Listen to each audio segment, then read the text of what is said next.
Welcome back to another technical deep dive here in the debug zone.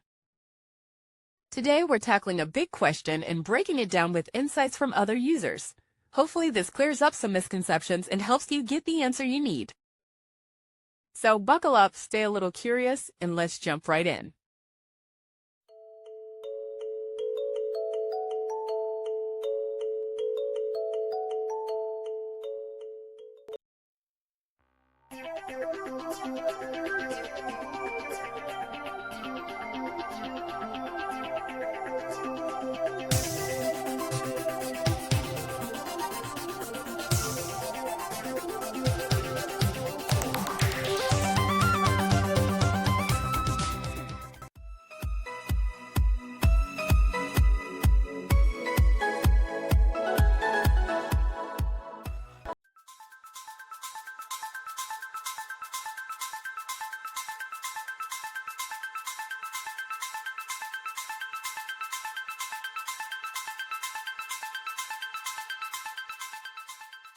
And that's a wrap.